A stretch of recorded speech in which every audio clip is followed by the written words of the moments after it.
The moment Dr. Henry walked into my hospital room, clipboard in hand and a grave look on his face, I knew the news wouldn't be good. But I never imagined what would come next. I never imagined that the real blow wouldn't come from the diagnosis, but from the reaction of my daughter-in-law, Rachel. The doctor took a deep breath and spoke the words that changed everything. "Ms. Helen, I regret to inform you that due to complications from the accident, your vital organs are failing. The internal damage is severe. You have approximately 3 days to live." I felt the air leave my lungs. 3 days. Only 3 days to say goodbye to the world I had built with my own hands over decades. I looked over at my son, Mark, hoping to see pain in his eyes, hoping he would take my hand, tell me everything would be fine, that we would fight together until the end. But what I saw chilled me to the bone. Rachel, my daughter-in-law, was there, trying to cry, but failing miserably. She put her hands over her face, making loud, theatrical sobbing noises. But through her fingers, I saw her eyes. They were dry, and what's more, they were glittering with a terrifying mixture of relief and pure, unadulterated excitement. Dr. Henry left the room to give us privacy, or so he thought. As soon as the door clicked shut, Mark rushed to my bedside. He took my hand, not with love, but with a strange, almost triumphant firmness. He leaned in close to my ear and whispered, "It's finally happening, Mum. All your money will be mine and Rachel's. It's about time." The words hit me like physical stones. Rachel pulled away from the wall, her fake tears gone.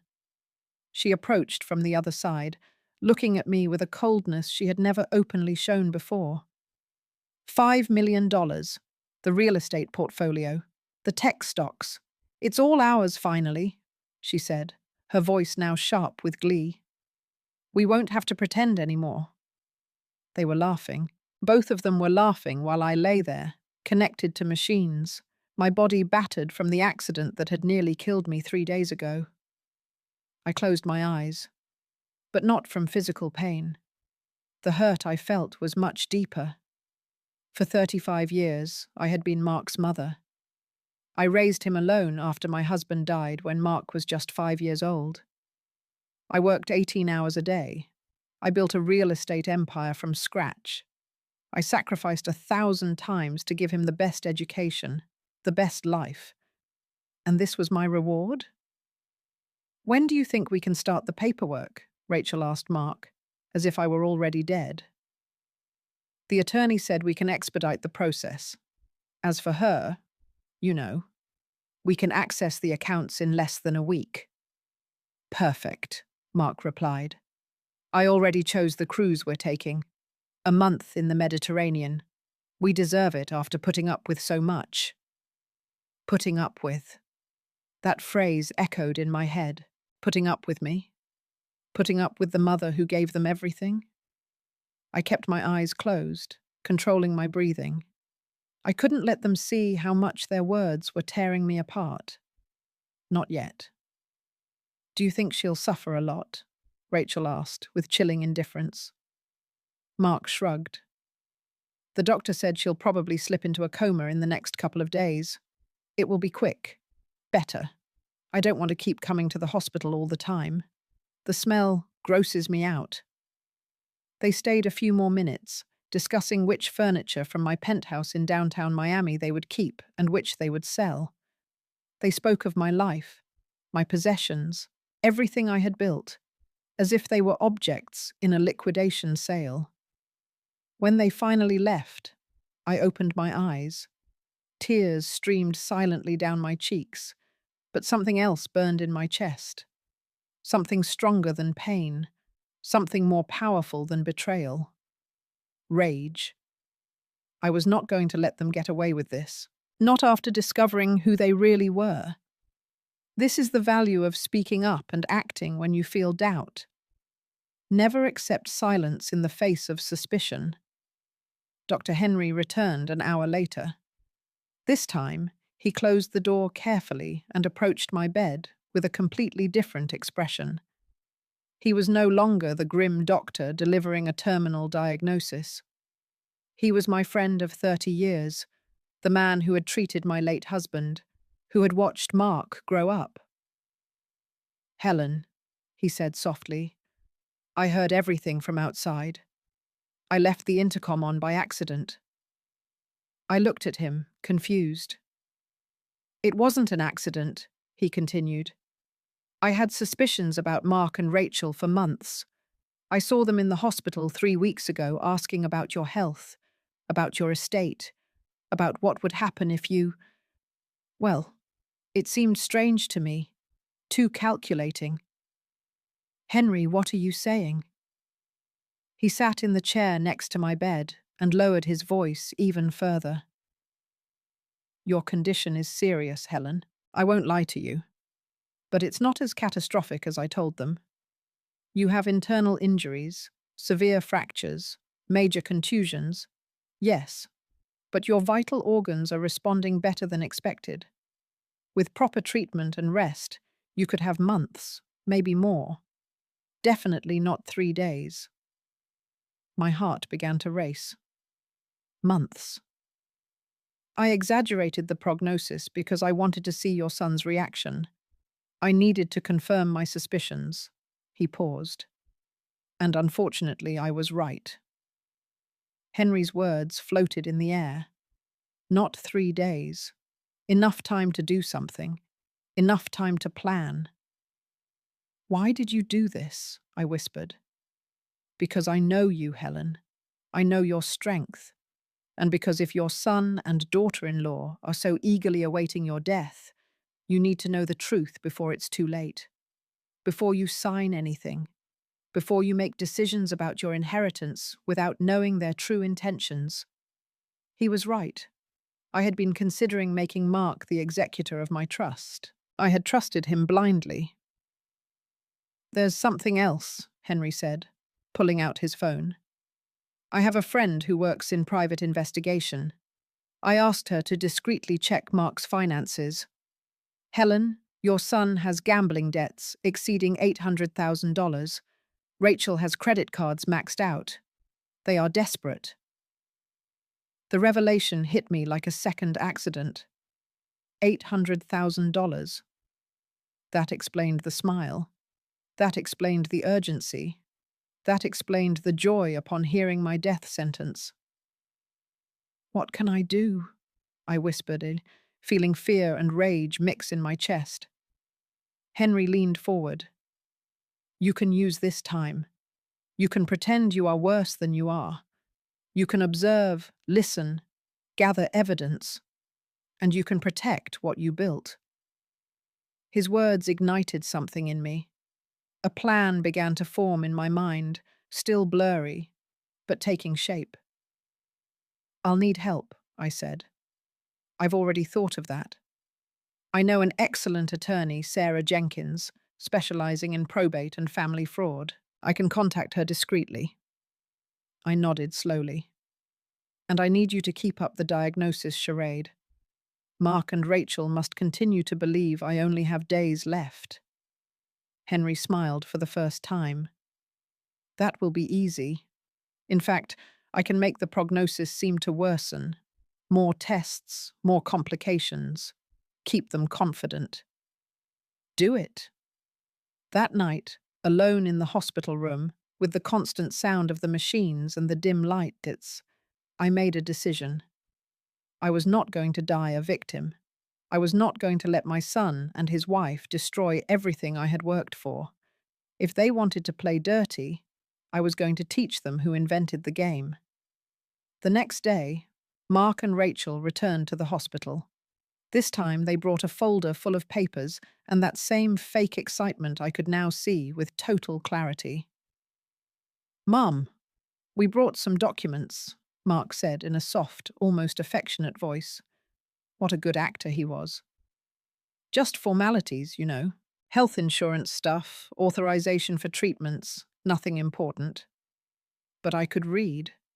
And though I pretended to be weak with half-closed eyes, I saw the words on those papers. Property transfer, power of attorney, bank account access. "You can sign here, Mum," he insisted, pushing a pen toward my trembling hand. "I'm very tired," I mumbled in a broken voice. "Tomorrow, son. Tomorrow." I saw the frustration cross his face for a second before the mask returned. "Of course, Mum. Rest. Tomorrow it is." Rachel stayed watching me with those cold, calculating eyes. Then she turned to Mark. "How much do you think the vacation home in Aspen is worth?" "At least $1.5 million. It's in a prime area. We could sell it fast. There are buyers waiting in that zone."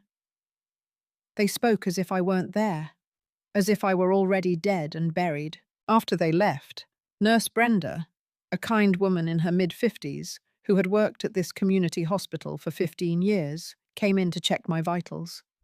She was honest, one of those people who still believed in doing the right thing. "Ms. Helen," she whispered as she adjusted my IV drip. "I don't want to get involved where I shouldn't, but I overheard your son and daughter-in-law in the hallway. They were talking about pulling the plug early." My blood ran cold. "What exactly did they say?" Brenda looked toward the door, nervous.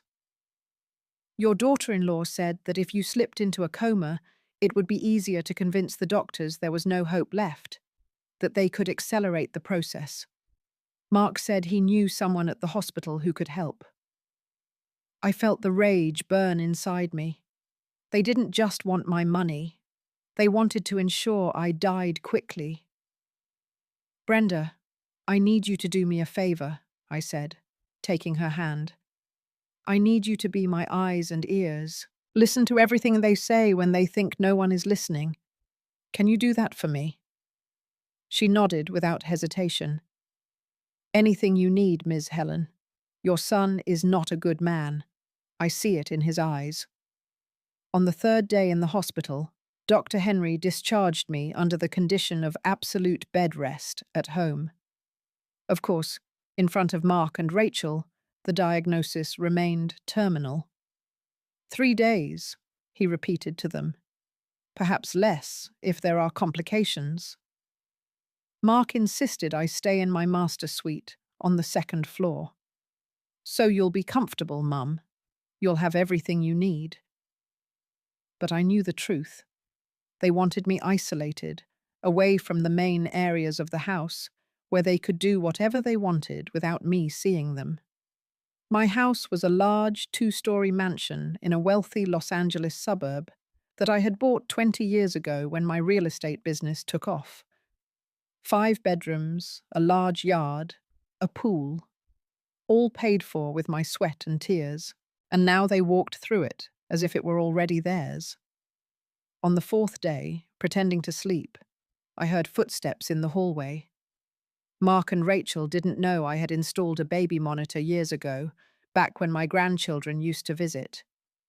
The device was still working, hidden in a drawer in my nightstand. Their voices came clearly from the living room. "I called the appraiser," Rachel was saying. "He's coming tomorrow at 10 o'clock. I told him to be discreet." "Perfect."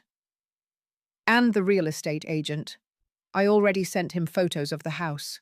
He says he can sell it in less than a month, if the price is right. He's talking about $2.8 million. Excellent. With that, we pay off my debts, and we still have $2 million clean profit. And the other properties, 3 apartment buildings, the commercial space downtown, and the Aspen home. Altogether, that's another $4 million easily." Rachel let out a laugh. $7 million, Mark. $7 million. 7 boil. We won't have to worry about anything ever again. I know. And to think I almost felt bad when the doctor broke the news. But it was the best news of my life. Mine too. Your mother was always so controlling, so nosy, always giving her opinion on how we should live, how we should spend, as if her money was untouchable, Now it will be our money, and we'll do whatever we want with it. I gripped the sheets with my fists. Every word was a stab. But I needed to hear more. I needed to know the full extent of their betrayal. "Did you talk to that contact of yours at the hospital?" Rachel asked. "Yeah. Frank works the night shift. He says if she slips into a coma, or if she seems to be suffering too much, he can, help the process along faster. An extra dose of morphine. No one asks questions with terminal patients." My heart stopped for a second. They were planning to murder me. "And you trust him?" "I owe him favors, and I offered him $50,000 once we have the money. He accepted immediately." "Perfect. Because honestly, I don't want to wait the full 3 days. Every day coming to this house, pretending I care, is driving me crazy." "I know, honey. But it's almost over. Just a little more patience." I heard the sound of a kiss, then footsteps moving away. They had probably gone out to the yard. I lay there, trembling with rage and disbelief. My own son had hired someone to kill me, to speed up my death and collect his inheritance faster. I took my cell phone, the one I had hidden under the pillow, and dialed the number Dr. Henry had given me. "Attorney Sarah Jenkins?" I asked when she answered. "Yes, speaking." "I need to see you urgently. Dr. Henry contacted you about my case." "Ms. Helen, yes, I've been expecting your call. When can we meet?" "Tonight. You can come to my house at 11 o'clock. My son and his wife always go out around that time. They say they're going to dinner, but I know they're going to the local casino in Inglewood." "I'll be there. And Ms. Helen, I'll bring the documents we'll need. We're going to fix this." I hung up and closed my eyes. The plan was taking shape, but I needed more. I needed solid proof. I needed evidence that would completely destroy Mark and Rachel. That afternoon, when Nurse Brenda came to help me bathe, I gave her specific instructions. "I need you to buy 3 small, discreet cameras, the kind that can be camouflaged. One for the living room, one for the dining room, and one for the study. Here's the cash. And Brenda, not a soul manjat. No one." She took the money and nodded. "Count on me, Ms. Helen. I'll make it look like I'm going out for normal errands. And one more thing. I need you to record every conversation you hear between Mark and Rachel. Use your cell phone. It doesn't matter if the quality isn't perfect. I just need their voices, their words." "I'll do it." When Mark came up to bring me dinner that night, I pretended to be worse. I coughed weakly. I let my hand tremble as I held the glass of water. "How are you feeling, Mum?" he asked with that fake, acted voice. "Very bad, son. Very weak. I don't know if I'll make it until tomorrow." I saw his eyes light up for a second. Hope. Hope that I would die soon. "Don't say that, Mum. You're strong. You've always been strong." "Liar. You damned liar." "Mark," I said in a broken voice, "if anything happens to me, I want you to know that everything I have is yours. It was always yours. I love you, son." I almost vomited saying those words, but I needed him to believe I was still the naive mother who trusted him blindly. "I love you too, Mum," he replied, kissing my forehead. A cold, empty, calculating kiss. When he left the room, I heard his muffled laugh in the hallway. I heard Rachel ask, "How is she?" "Worse. I don't think she'll make it to the weekend." Thank God. I'm already tired of this charade. I closed my eyes and breathed deeply. Not yet, I told myself. It's not time to show my cards yet. First the evidence, first the trap, then justice. At 11 o'clock that night, like clockwork, I heard Mark's luxury sedan pull out of the garage. Just as I predicted, they were off to the casino. Rachel had told a friend on the phone that they had a winning streak and couldn't waste it. How ironic. Winning at the casino while losing fortunes in debt. 15 minutes later, the doorbell rang.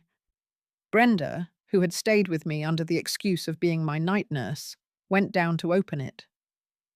Sarah Jenkins entered my room with a leather briefcase and a serious but compassionate expression.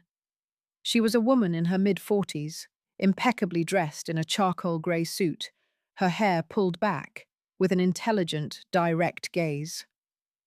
"Ms. Helen," she said, shaking my hand firmly, "I regret that we meet under these circumstances." "Me too, but I'm glad you're here." She sat in the chair beside my bed and opened her briefcase. "Dr. Henry brought me up to speed on the situation.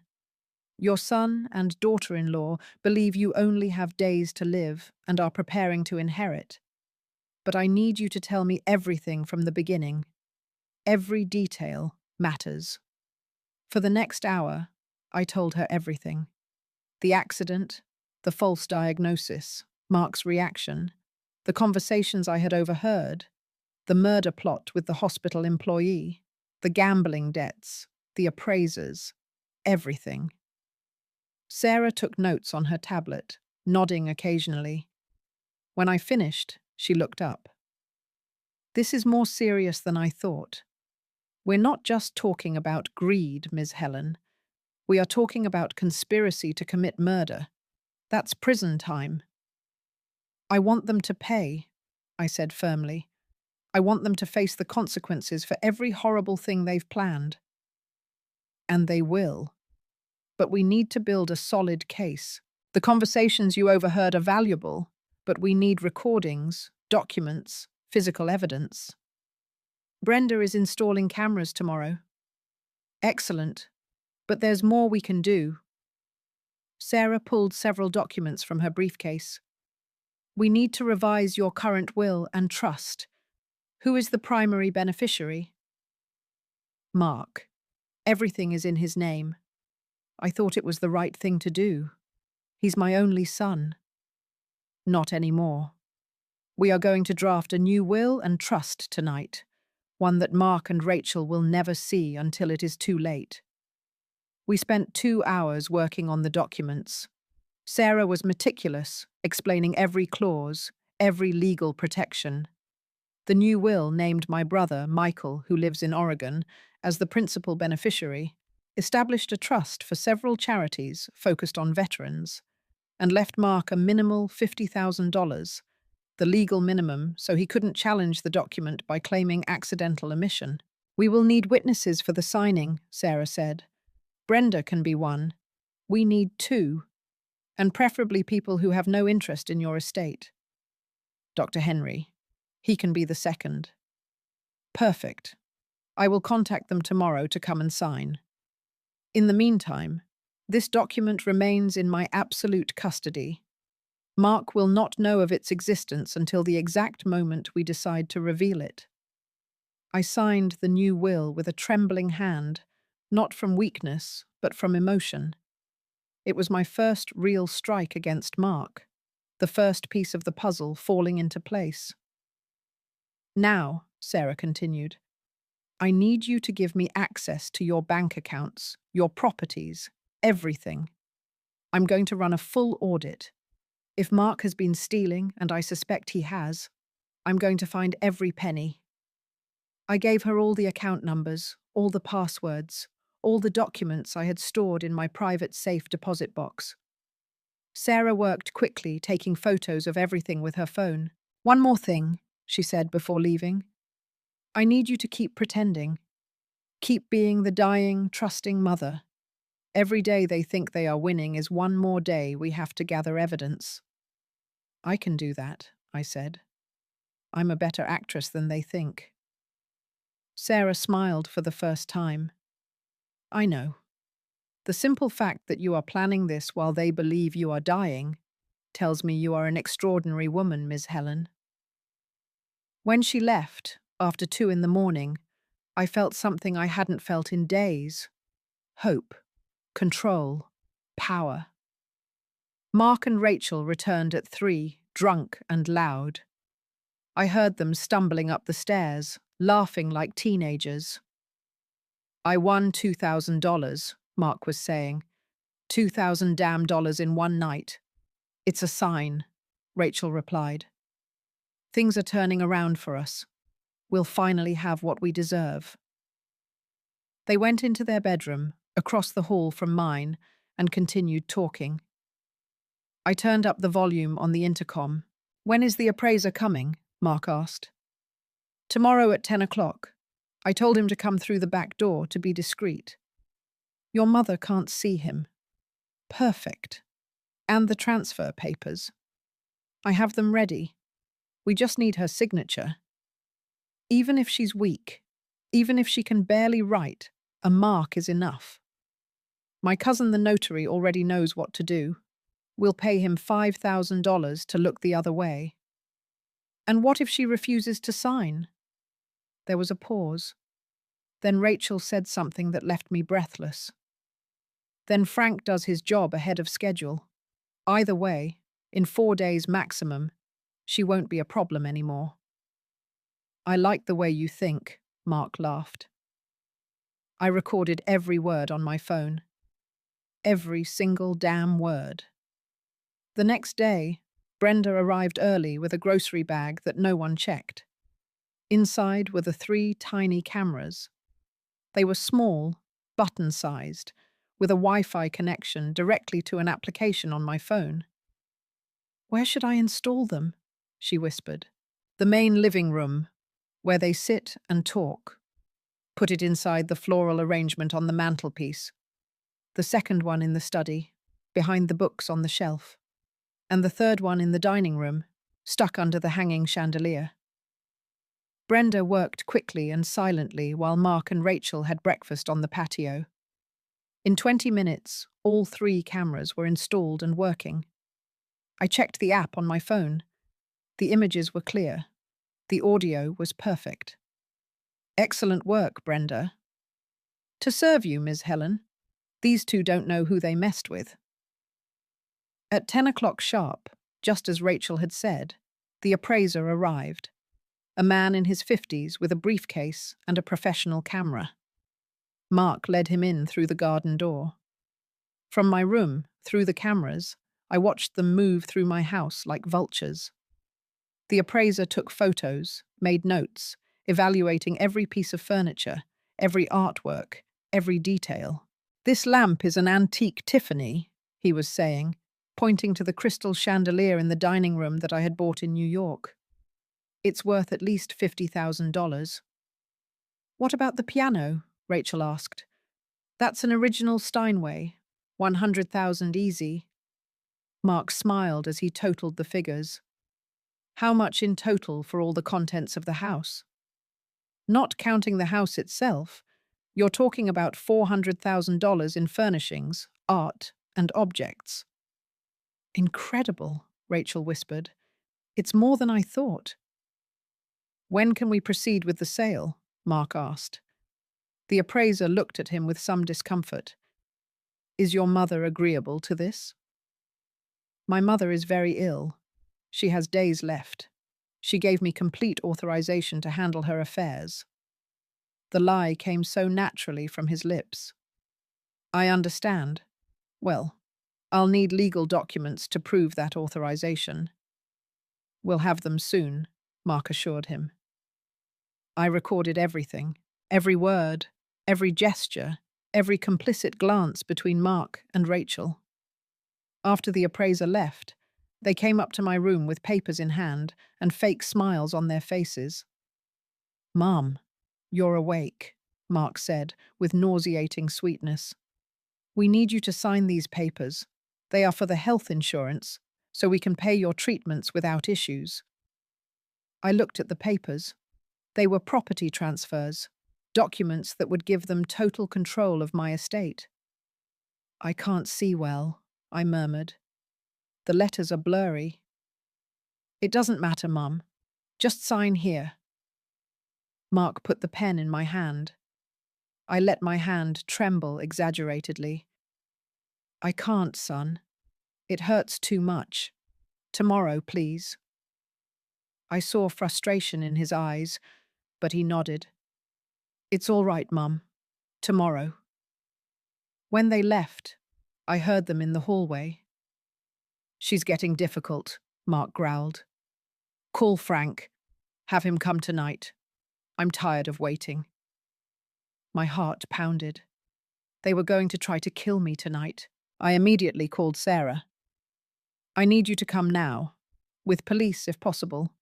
They are going to try something tonight. Calm down, Ms. Helen. I already anticipated this. I've been working with a private detective. We've been monitoring Frank, the hospital employee. We have recordings of Mark offering him money. He'll be arrested today. Today. In 2 hours. And when they do, Mark will get very nervous. That's when they make mistakes. That's when we get more evidence. I hung up, feeling a mix of fear and satisfaction.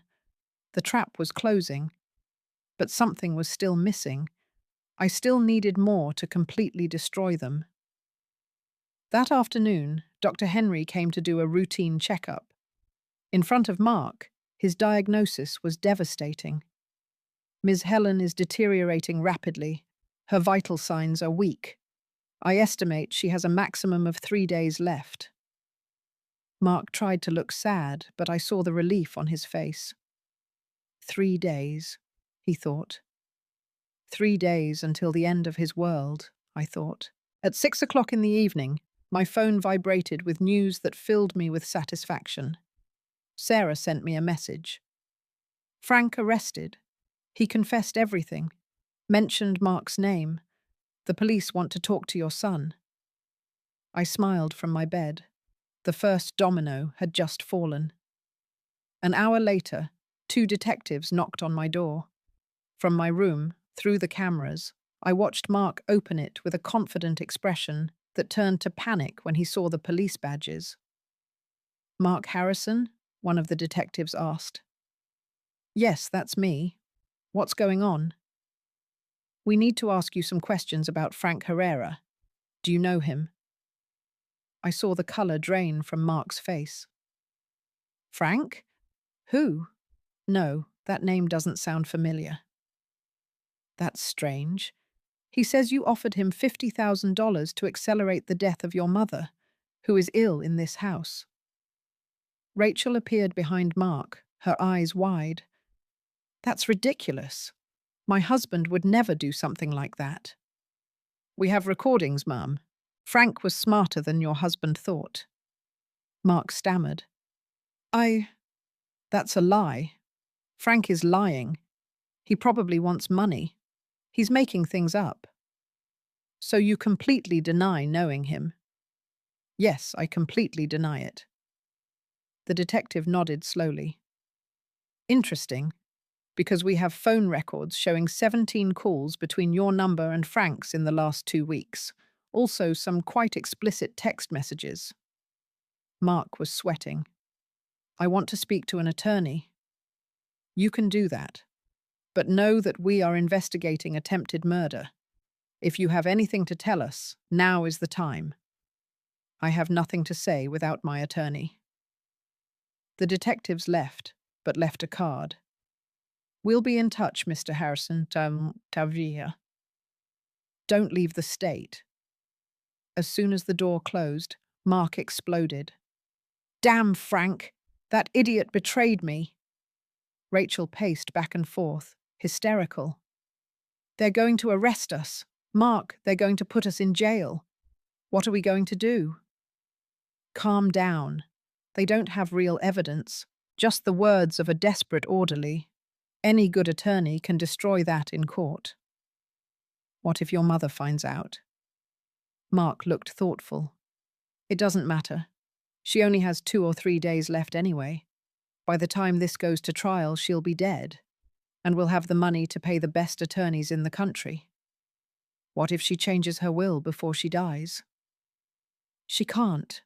She's too weak. Besides, She doesn't know anything that's going on. How wrong my son was. I recorded every word of that conversation, every admission of guilt, every twisted plan. That night, Sarah returned with more documents. She had completed the audit of my accounts, and what she found made my blood boil. Mark has been stealing from you for 2 years, she explained, showing me pages and pages of transfers. He started with small amounts, 5,000 here, 10,000 there. But in the last 6 months, he got bolder. He's taken a total of $320,000 from your accounts. 320,000, I repeated, feeling nauseated. It all went to casinos, debt payments, luxury purchases for Rachel. There are receipts for $20,000 designer handbags, a $40,000 watch, trips to Las Vegas. How did he get access to my accounts? He forged your signature on bank documents 2 years ago. I have the original copies. A handwriting expert can easily prove the fraud. I want him prosecuted for every penny stolen. Sarah smiled. I've already prepared the lawsuit. Fraud, theft, document forgery. But we will wait for the perfect moment to file it, when they are most confident. What about the hospital employee, Frank? He is cooperating completely. In exchange for a reduced sentence, he will testify against Mark. He has texts, call recordings, everything. Mark even sent him a $10,000 advance via bank transfer. That single transaction is sufficient evidence of conspiracy to murder. I leaned back on the pillow, processing everything. My son didn't just wish for my death. He had financed it. He had paid in advance to ensure I died. When do we present everything to the authorities? I asked. Not yet. We need the final blow. We need to catch them attempting something else. Something that is so unquestionable that no attorney can defend them. What do you have in mind? Sarah leaned forward. Will you sign those transfer papers they want so badly? But they will be fake versions that I will prepare. Documents with no legal value. They will think they won, that they have total control of your estate. They will become careless. They will openly celebrate. They will talk without filtering. And the cameras will record everything. Exactly. Their own arrogance will be their condemnation. The next day, I pretended to be worse. I could barely speak. I barely opened my eyes, doctored. Henry came and gave an even more grave prognosis in front of Mark and Rachel. 24 hours, 48 at most. Her body is shutting down. Will she suffer much? Mark asked. The doctor looked at him with a mix of disguised disgust and professionalism. We will do everything possible to keep her comfortable. When Mark and Rachel left the room, Henry approached me. This is coming to an end, Helen. Are you ready? More than ready. I want to see their faces when they find out the truth. That afternoon, Brenda helped me sit up in bed. Sarah had prepared the fake documents perfectly. They looked legal, official, with seals and notary signatures that, of course, were completely invalid. Mark entered with Rachel, both with barely contained expressions of urgency. Mom, we need you to sign today. We can't wait any longer. The doctors say that maybe tomorrow you won't be able to, you know. I understand, son, I whispered weakly. Give me the papers. I saw the excitement in their eyes. I was finally going to give them what they wanted. Or so they thought. With a trembling hand, I signed each document. Property transfers, bank account access, absolute powers of attorney. All fake. All legally worthless. But they didn't know it. Thank you, Mum, Mark said, kissing my forehead. That kiss sent shivers down my spine. Rest now. Everything will be fine. As soon as they left the room, I heard them shout with happiness in the hallway. We have it! We finally have it! Rachel was celebrating. $7 million, honey. 7 million. We are rich, officially rich. They went down to the living room, exactly where one of the cameras perfectly focused on them. Mark opened a bottle of expensive French champagne from my private cellar. To my dear mother, he said sarcastically, raising his glass. May she rest in peace very soon. Rachel laughed. We're finally getting rid of the old lady. I thought this day would never come. Tomorrow, I'm calling the bank. We're transferring everything to our accounts before she dies. That way, there are no legal complications. And if they ask anything? We have the signed papers. It's completely legal. Mark smiled wickedly. Well, almost legal. What are we doing first with the money? Paying off my debts. 800,000 in one go. After that penthouse we saw in Miami. 3 million. And then travel. Europe, Asia, wherever we want. And the house. We're selling it furnished. 2.8 million. I don't want to stay here one day longer after she dies. They drank more champagne, getting drunker, becoming more reckless with their words. You know what's the funniest thing? Rachel said. That she thought you were a good son until the end. She died believing you loved her. Mark let out a loud laugh. I loved her money. She, as a person, was always unbearable. Controlling, critical, nosy. Let's toast to that, to her imminent death and our permanent freedom. They clinked glasses again, completely unaware that every word, every gesture, every admission of contempt was being recorded in high definition. From my room, with my phone in hand, I sent the videos in real time to Sarah. Her response was immediate. Perfect. This is gold. With this plus the other evidence, we will destroy them in court. When do you want to execute the final plan? I thought for a moment. I needed it to be public, to be devastating, with no way for them to escape. Tomorrow, I replied. Organize the family meeting we discussed. Invite everyone. Are you sure? It will be brutal. I know, and that's exactly why I want to do it. The next morning dawned with bright sunshine that contrasted with the storm that was about to break. Sarah had worked all night organizing what she called the truth meeting.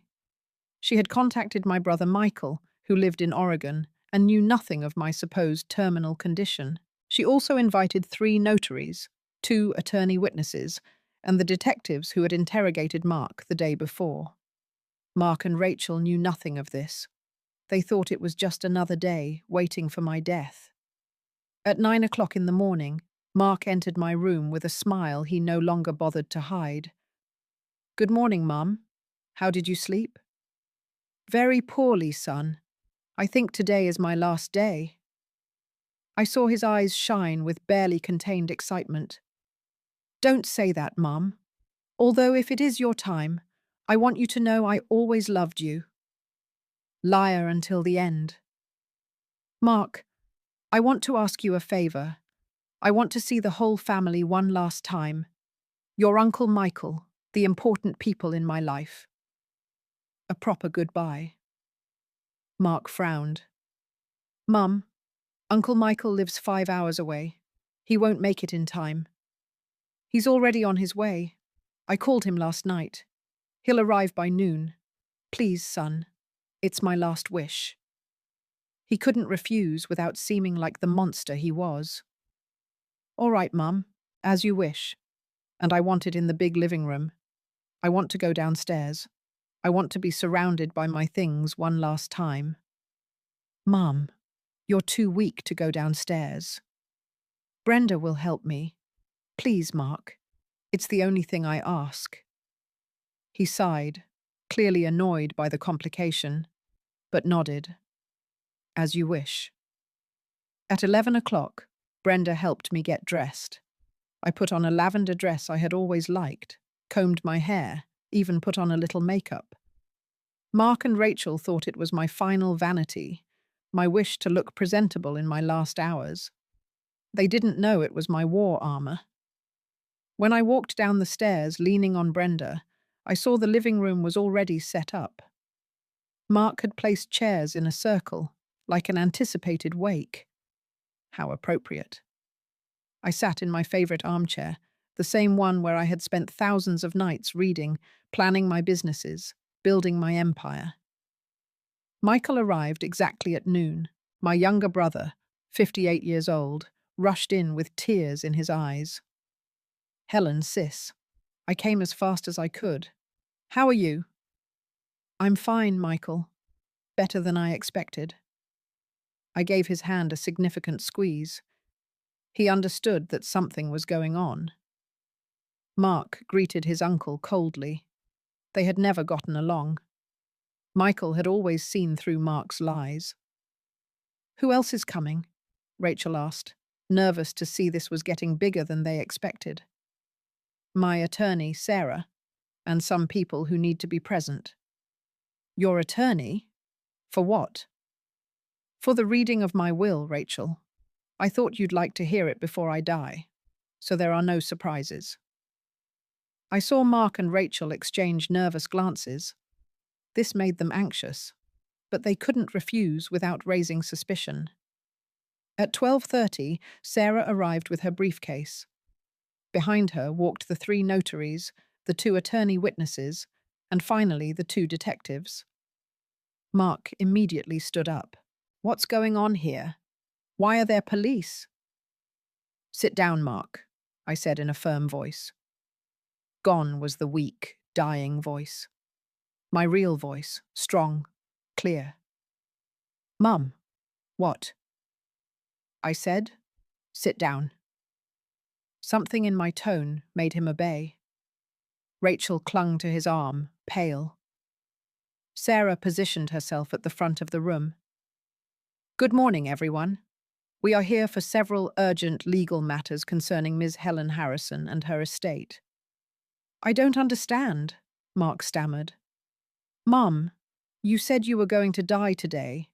The doctor said you had hours left. I slowly stood up. Brenda offered to help, but I waved her off. I walked toward Mark, each step firm, every movement showing I was not dying at all. The doctor exaggerated my condition, Mark. Yes, I had a serious accident. Yes, I was in danger. But I am not dying. At least, not in the next few days. I probably have months, maybe more. Mark's face lost all color. But the doctor said. Dr. Henry is my friend of 30 years. He helped me see your true face. The face you showed when you smiled, hearing I only had 3 days to live. I didn't. Mum, you're confused. I was in shock. I didn't know how to react. In shock? Is that why you told Rachel she's finally going to die? All her money will be ours? Rachel let out a gasp. You heard us? I heard everything, Rachel. Every conversation, every plan, every cruel word you said, thinking I was too weak to realize. Sarah pressed a button on her laptop. On the large TV screen that Mark had bought with my stolen money, the video began to play. Mark and Rachel's voices filled the room. All your money will be mine and my wife's. It's about time. $7 million. Let's toast to her imminent death. Mark jumped to his feet. Turn that off. You don't have the right to record private conversations. In my own home, I have every right, I replied coldly. And this is only the beginning. Sarah played the next video. Mark talking to the appraiser, evaluating my possessions while I was supposedly agonizing. Then the conversations about Frank, the murder plot, the promised payments. Michael watched with growing horror. The notaries took notes. The detectives recorded Mark and Rachel's every reaction. This is a misunderstanding, Mark tried to explain. We were joking. The stress made us say things we didn't mean. Joking? Sarah pulled out a thick folder. Were you also joking when you stole $320,000 from your mother's accounts over the last 2 years? The silence in the room was absolute. I have here every fraudulent transaction, every forged signature, every unauthorized withdrawal, $320,000 that you spent at casinos, on luxuries, on maintaining a lifestyle you couldn't afford. I had permission, Mark lied. Mom gave me access to her accounts. Show me the document where I gave you that permission. I don't have it here, but it exists. It doesn't exist, Mark, because I never gave you permission. You forged my signature, and I have handwriting experts who can prove it. Rachel began to cry. Mark, you said this was legal. You said your mother agreed. Shut up, Mark ordered her. No, I won't shut up. I'm not going to prison for your lies, Sarah continued. We also have evidence that Mark contacted a hospital employee, Frank Herrera, offering him $50,000 to accelerate Ms. Helen's death using lethal doses of morphine. The detectives stood up. One of them spoke. Mr. Mark Harrison, you are under arrest for conspiracy to commit homicide, fraud, theft, and document forgery. No, wait. This is ridiculous. Mum, tell them this is a mistake. I looked him directly in the eyes. There is no mistake, Mark. You planned my murder, you stole my money, you celebrated the idea of my death, and you thought you were smart enough to get away with it. You're my mother. How can you do this to me? How could you do everything you did to me? I gave you everything, Mark. Everything. I loved you unconditionally, and you wished for my death for money. Tears streamed down my face now, but they were not tears of weakness. They were tears of rage and liberation. The detectives placed handcuffs on Mark's wrists. He struggled, screamed, denied everything. Rachel tried to run toward the door, but the other detective stopped her. You too, Ms. Harrison. Conspiracy and complicity. No, I only did what Mark told me. It's not my fault. You have the right to remain silent, the detective began as he put the handcuffs on her. Sarah approached me. Do you want to say anything else before they take them away? I looked at Mark one last time. My son. The baby I had carried. The boy I had raised. The man who had betrayed me in the cruelest way possible. Just one thing, I said. The papers you signed yesterday, the property transfers, the bank access, all of that was fake. It has no legal value. You have nothing, Mark. Absolutely nothing. His eyes widened in horror. No, it can't be. And my real will, the one I signed with 3 witnesses 4 days ago, leaves everything to your Uncle Michael and to veterans' charities. You will receive $50,000, the legal minimum. Mark let out a primal scream of pure rage that echoed through the house. No, that's mine. It's all mine. I worked for that.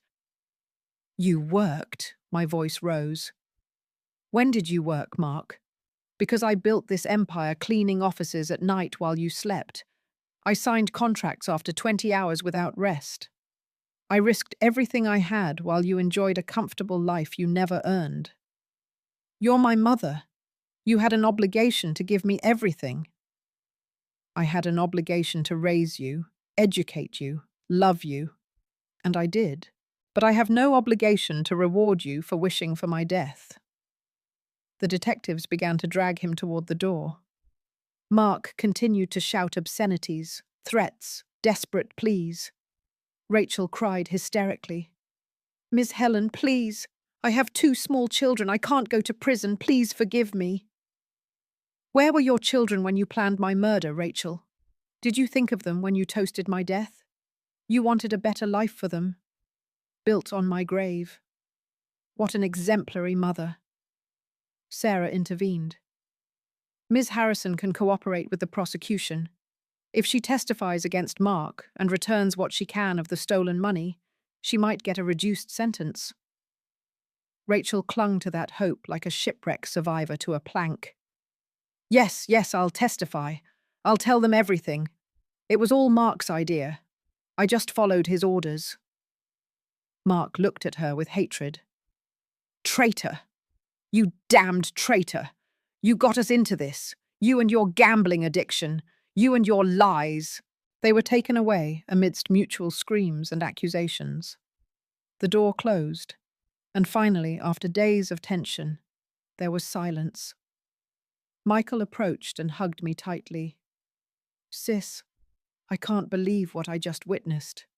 Your own son. I know, Michael. Believe me, I know. How could you stay so strong through all this? Because if I crumbled, they won, and I wasn't going to allow it. Sarah began packing up her documents. The legal process will be long, Ms. Helen. Months, maybe a year. But with all the evidence we gathered, there is no way they will escape jail. How much time will they get? For attempted murder, fraud, and grand theft, Mark could face between 15 and 25 years. Rachel, if she cooperates, maybe between 5 and 10. The magnitude of those numbers hit me. My son would spend decades in prison. Part of me felt pain for that, but a larger part felt that justice was finally being done.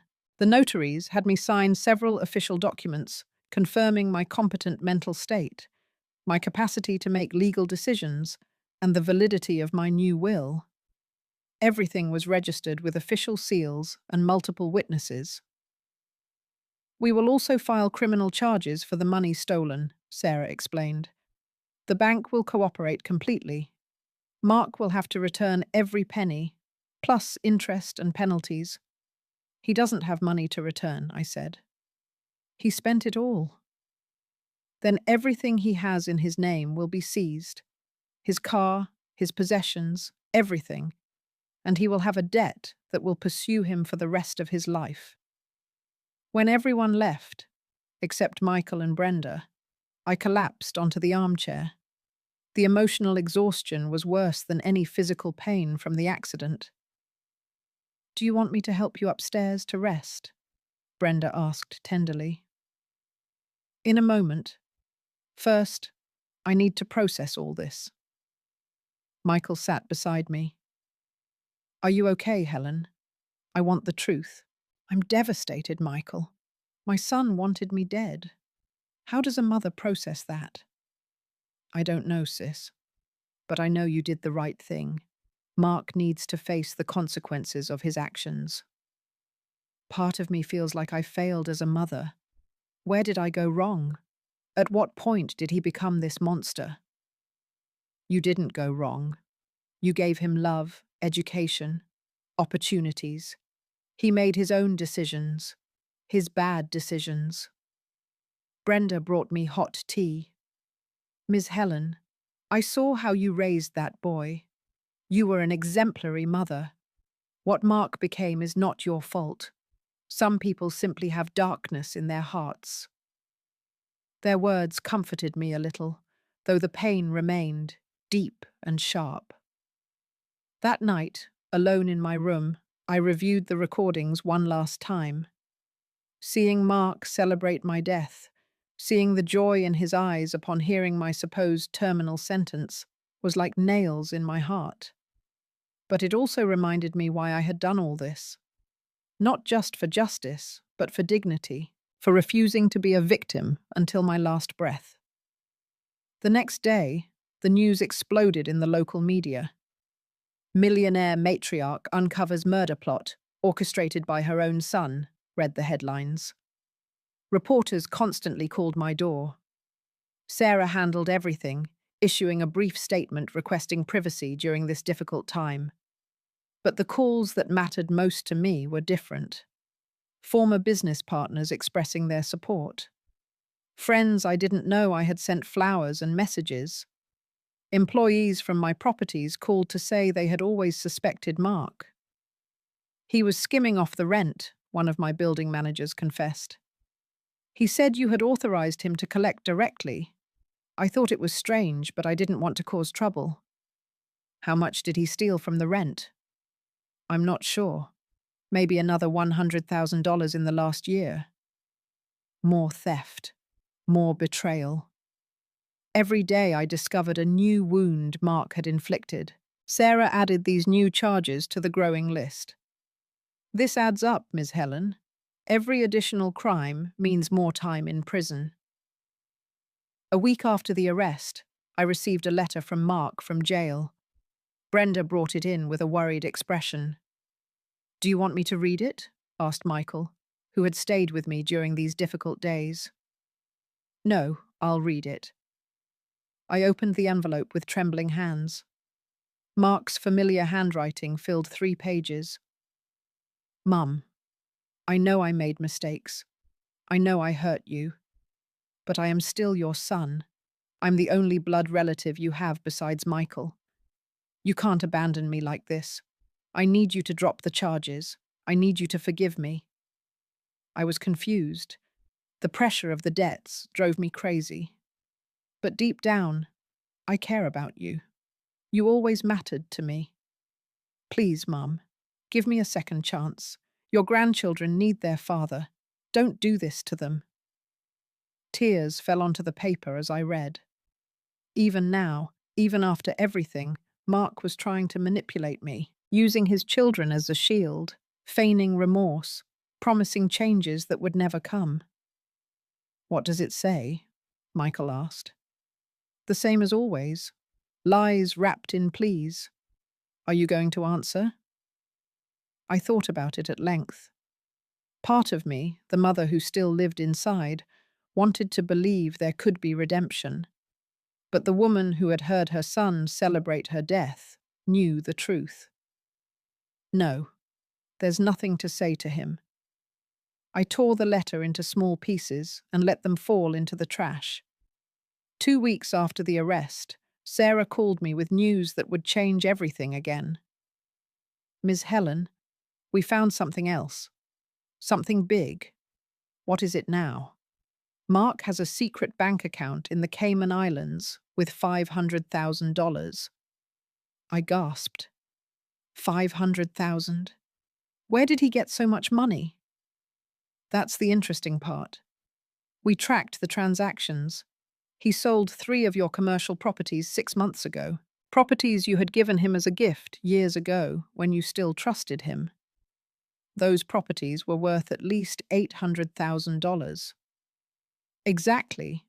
He sold them below market price for a quick sale, 700,000 in total. 200,000 went directly to pay casino debts. The other 500,000 he hid in this offshore account. The betrayal kept growing, layer upon layer. Why would he hide that money? Because he was planning to flee the country once you died. We found emails between him and Rachel discussing moving to Costa Rica or Panama with fake identities.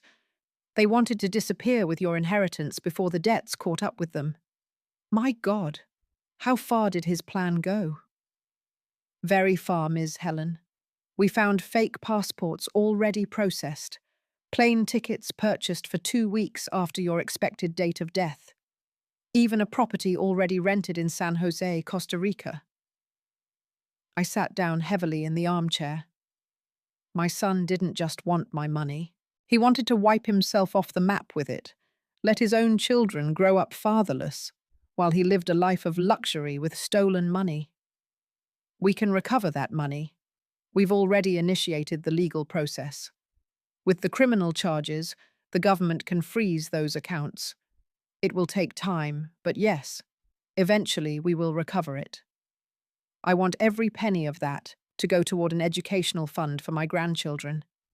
They are the innocent victims in all of this. That's a beautiful idea. We'll do it.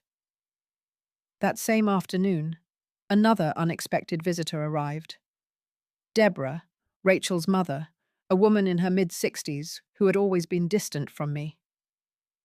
"Ms. Helen, I know I have no right to be here," she began in a trembling voice. "But I needed to talk to you." "Come in, Deborah. Sit down." She sat on the edge of the sofa, nervous, wringing a handkerchief in her hands. "I came to ask for your forgiveness, for my daughter, for not having seen what was happening, for not having stopped her. You didn't know. I should have known. The last few months, Rachel was different. She was spending money like crazy, buying expensive things, bragging about the coming inheritance. I thought Mark had gotten a good job. I never imagined they were stealing from you. Did you know anything about the plan about Frank?" Deborah turned pale. "The plan to kill you? God, no. I found out when they were arrested. I almost had a heart attack. My own daughter planning a murder. I've gone to see her in jail. Once. I couldn't bear it. She lied straight to my face. She said it was all Mark's fault, that she was a victim. But I heard the recordings that came out in the news. I heard her laughing about your death. That's not the daughter I raised. People change when money is involved. My grandchildren ask me where their mum is. I don't know what to tell them. How do you explain to a 6-year-old that his mother is in jail for trying to kill his grandmother?" My heart ached. The children were always the ones who suffered the most in these situations. Where are they now? With me. Social services gave me temporary custody. But Ms. Helen, I don't have the resources. I live on my pension. I can barely give them the basics. Deborah, listen to me closely. Those children are my grandchildren. They will not pay for their parents' sins. I am going to establish a trust for their education, health, and basic needs. They will have everything they require. Deborah began to weep. "I don't deserve your kindness. My daughter tried to kill you." "Exactly. Your daughter. Not you. Not the children. Kindness isn't about deserving. It's about doing the right thing." She hugged me, crying for several minutes. When she left, I felt a little lighter. At least something good would come out of this nightmare. The date for the preliminary hearing approached. Sarah prepared me to testify, warning me that it would be difficult to see them again. "Mark will do everything possible to manipulate you emotionally," she explained. "He will cry, beg for forgiveness, play the victim. You need to be mentally prepared." I am. But I wasn't really. Nothing could have prepared me for seeing my son handcuffed, dressed in the orange jail uniform, looking at me with a mixture of rage and plea. The judge read the charges: conspiracy to commit homicide, grand theft, fraud, document forgery, tax evasion, attempted flight.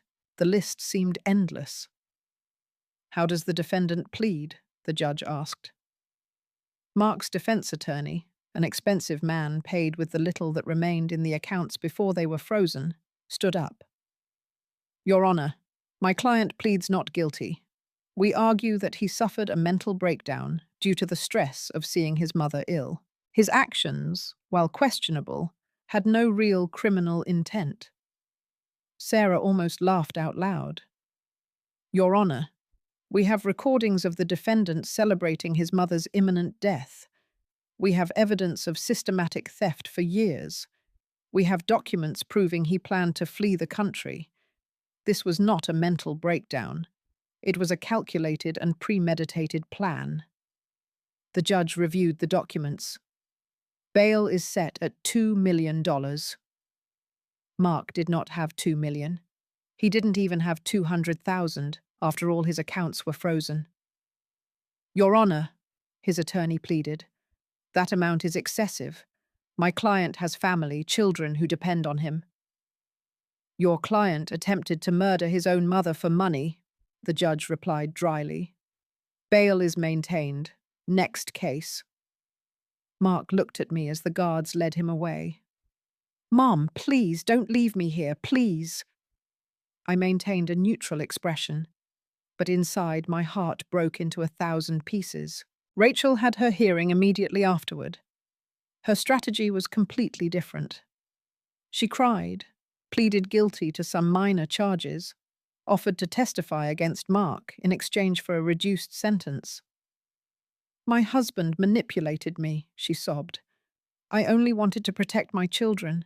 He threatened me, saying if I didn't cooperate, he would take the children away." More lies.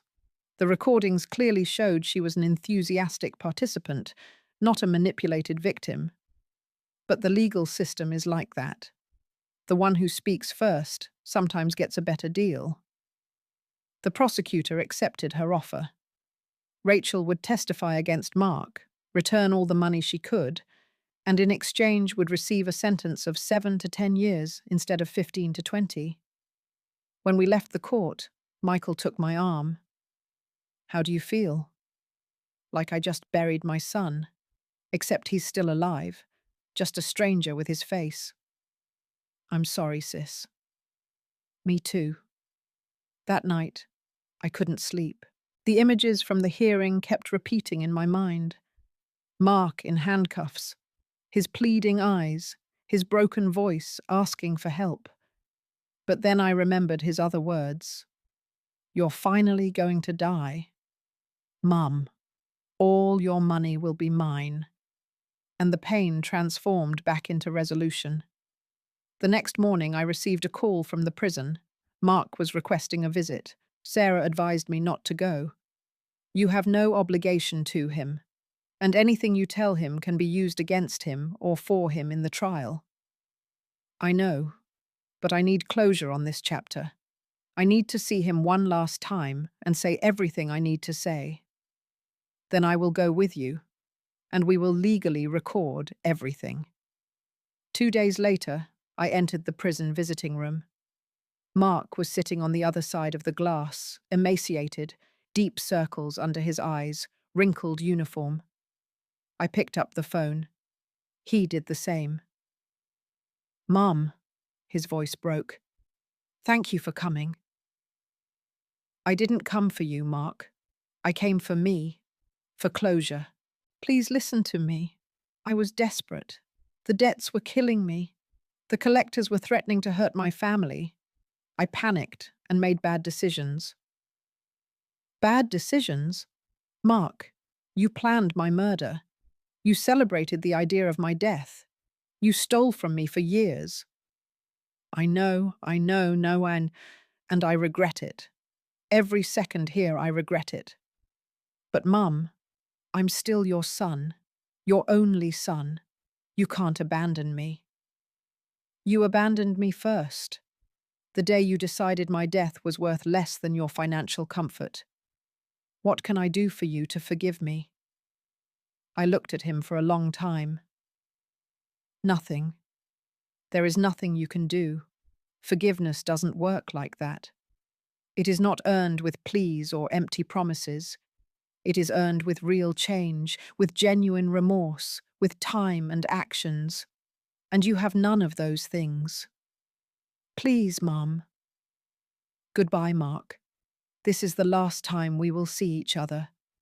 I will live the time I have left in peace, without your toxicity, without your lies." I hung up the phone while he shouted something inaudible from the other side of the glass. I left that prison feeling as if 1,000-pound weight had been lifted from my shoulders. The following months were a whirlwind of legal proceedings, hearings, and testimonies. Every week brought new revelations about the depth of Mark's betrayal. Sarah discovered he had forged my signature, not only on bank documents, but also on sales contracts for 2 additional properties I didn't even know he had sold.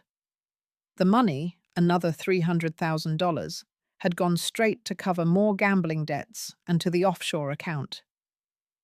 "In total," Sarah explained during one of our meetings, Suggs stole approximately $1.2 million from your estate in different ways over 3 years.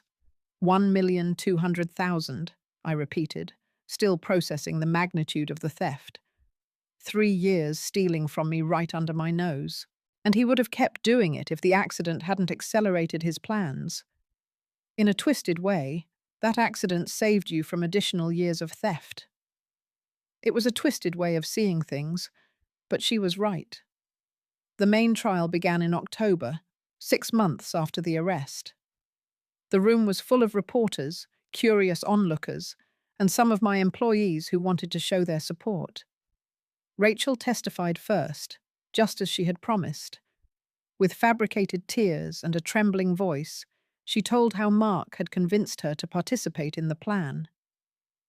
He said his mother was suffering, that it would be an act of mercy to accelerate her death. She lied shamelessly. I didn't want to, but I was afraid to contradict him. Mark can be very intimidating when he gets angry. Mark's defense attorney tried to discredit her testimony, pointing to the recordings where she clearly participated with enthusiasm. But the damage was already done.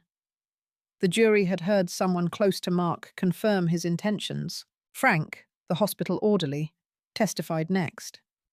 He admitted Mark had offered him $50,000 to administer lethal doses of morphine. He showed me bank transfers, Frank explained. $10,000 up front, the rest after she died. He said it would be quick, that no one would suspect because she was already sick. And you accepted? The prosecutor asked. At first I thought he was joking, but when I saw the money in my account, I got scared. I went straight to the authorities. I'm an orderly, my job is to save lives, not take them.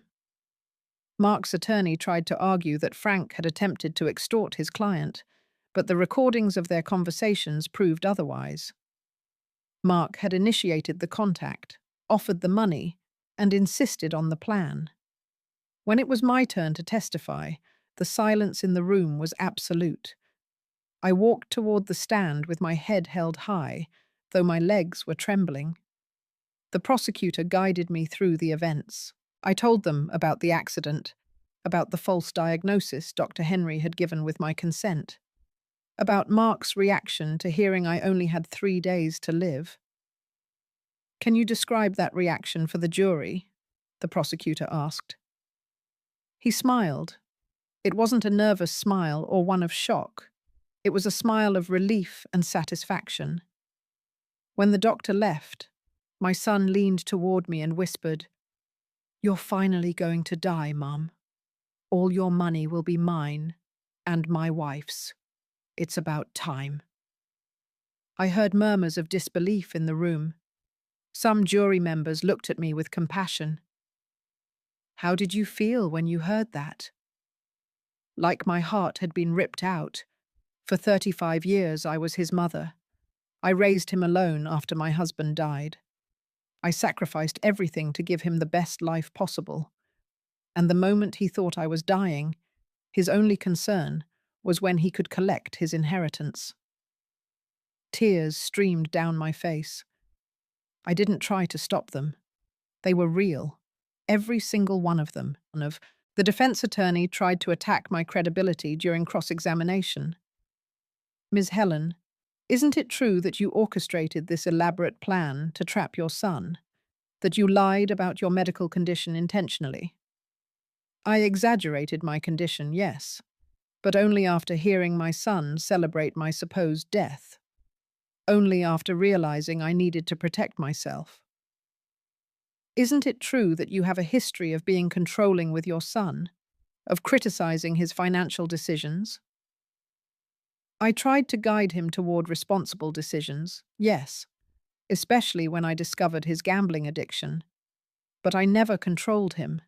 I gave him freedom, resources, unconditional support. Unconditional support?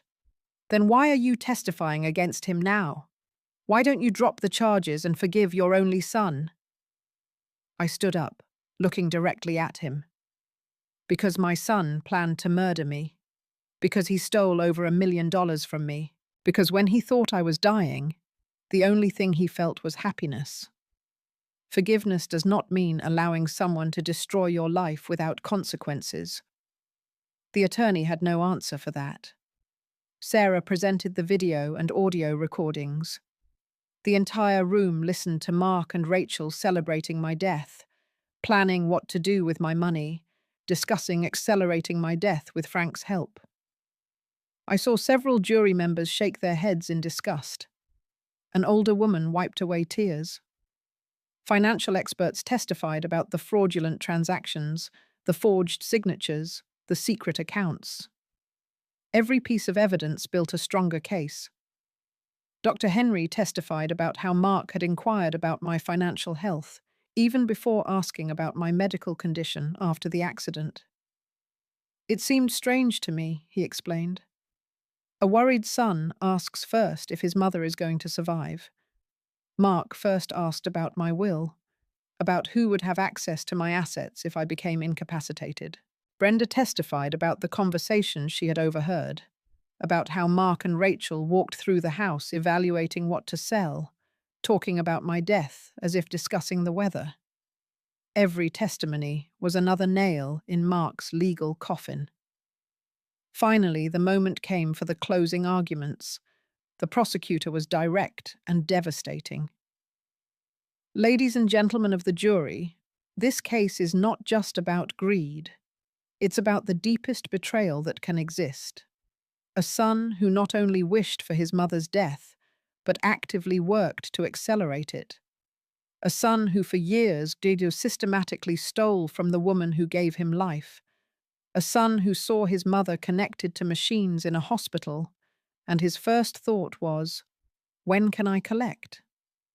The defense will want you to believe this was a moment of weakness, that stress led him to questionable decisions. But the evidence shows something very different.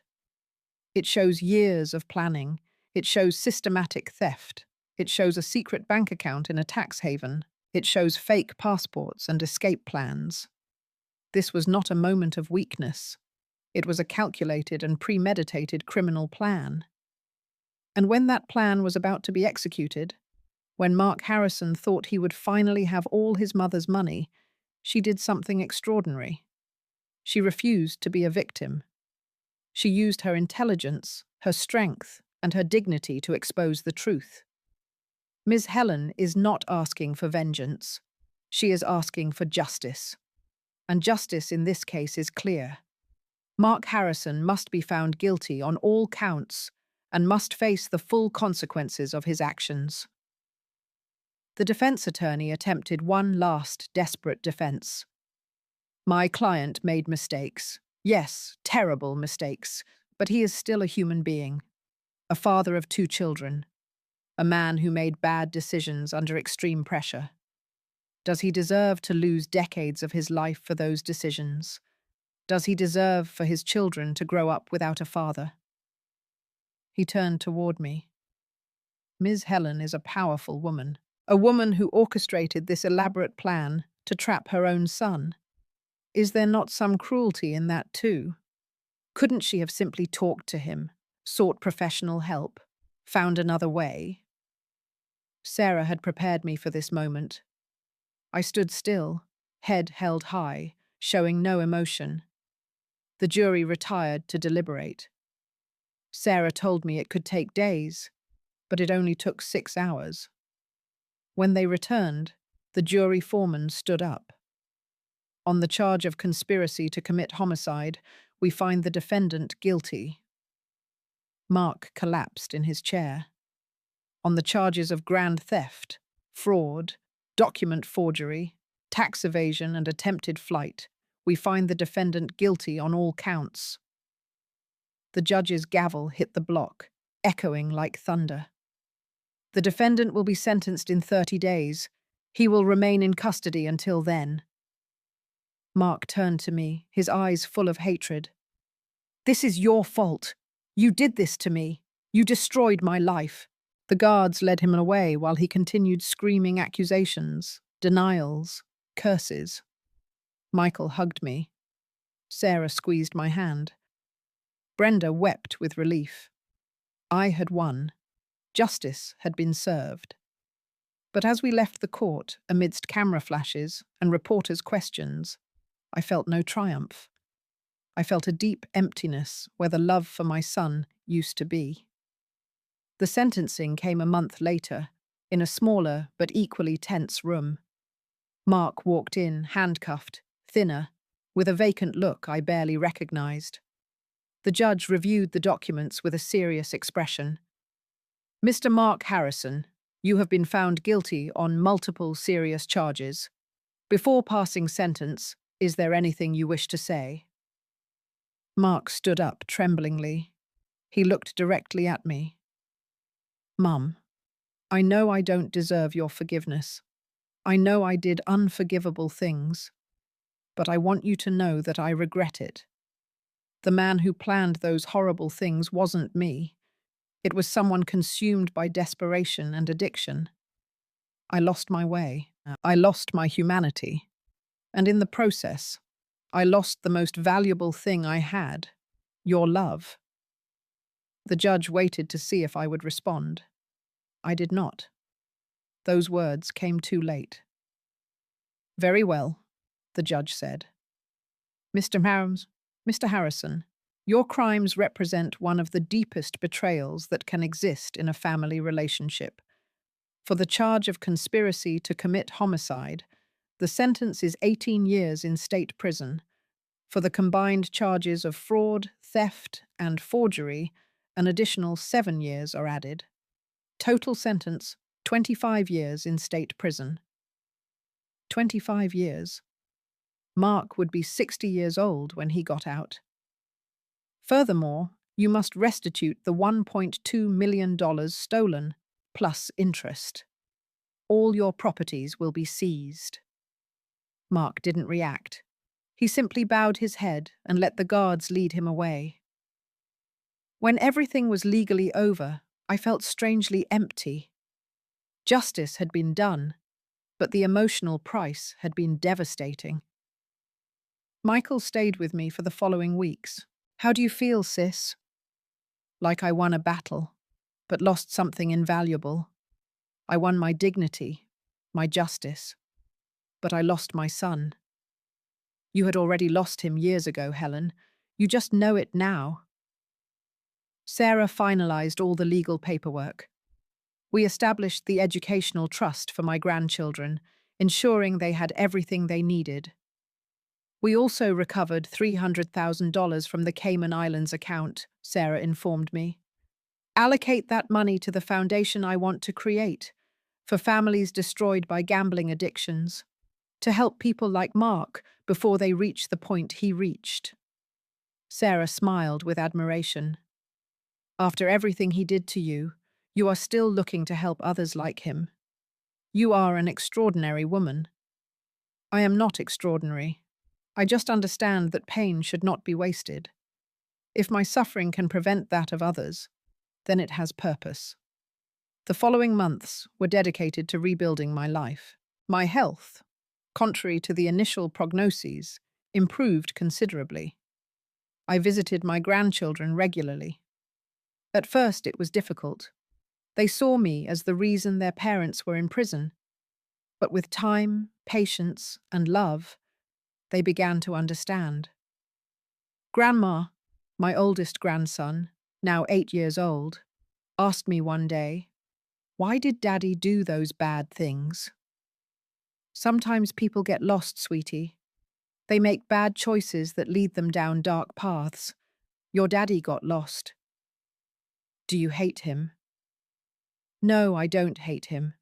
I am very hurt, but I don't hate him. He is your father and will always be my son, even though we have to be separated now. Will you ever forgive him? I don't know, honey, but what I do know is that you are not to blame, and I love you with all my heart. He hugged me tightly, and I knew that something good had come out of this nightmare.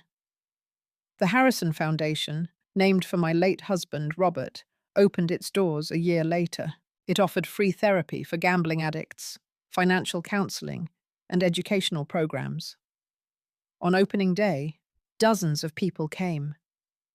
This foundation is my way of transforming pain into purpose, I said during my speech. I cannot change what my son did, but I can use my experience to help others. Brenda became my closest friend. I offered her a position as the foundation administrator, which she accepted with grateful tears. Michael assumed the role of principal heir with grace. I won't fail you, sis. I'll make sure your legacy continues exactly as you planned. 2 years later, I received a letter from Mark from prison. This time it was different. He spoke of therapy, of facing his addiction, of genuine repentance. He didn't expect a reply or forgiveness. He just needed me to know that he finally understood the monster he had become. I folded the letter slowly. Tears fell down my cheeks. "Are you going to respond?" Michael asked. "Not now. Maybe someday. But not now." 3 more years passed. I turned 66, surrounded by true friends and my grandchildren, who called me Grandma, with genuine love. The foundation had helped more than 2,000 families. We had saved marriages, prevented bankruptcies, rescued people from the abyss. One day, during a group therapy session, a young man told his story. It sounded disturbingly similar to Mark's. After the session, I spoke to him. "I want to tell you a story about a son who loved gambling more than he loved his mother." I told him everything, every painful detail. When I finished, he was crying. "I don't want to be like your son." "Then don't be. You have a chance he didn't take." 6 months later, that young man came back. He was sober from gambling. He had repaired his relationship with his wife. "You saved me, Ms. Helen." "No, you saved yourself. I just showed you what you could lose." Now, 5 years after that terrible day in the hospital, I can say I found peace. It wasn't easy or fast, but I found it. Mark is still in prison. My grandchildren visit him occasionally, a decision I respect. My fortune, instead of being divided by greed, now serves a higher purpose.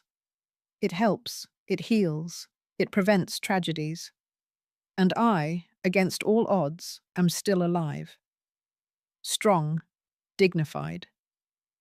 Some people ask me if I will ever completely forgive him. I still don't know the answer. What I do know is this: I refused to die a victim. I transformed pain into purpose, rage into action, despair into dignity. Because in the end, the best revenge is not crushing the one who hurt you. It is living so fully, so worthily, so meaningfully, that their betrayal becomes nothing more than a footnote in the story of your triumph. And that, exactly that, is what I did. For years, I believed my legacy was the millions of dollars I accumulated, the real estate empire I forged through sheer grit and sacrifice. I thought that kind of material success was the ultimate expression of my hard work and the assurance of my son's future. However, the depth of Mark's betrayal, his cold-blooded calculation and plan to murder me for that very fortune, shattered that illusion.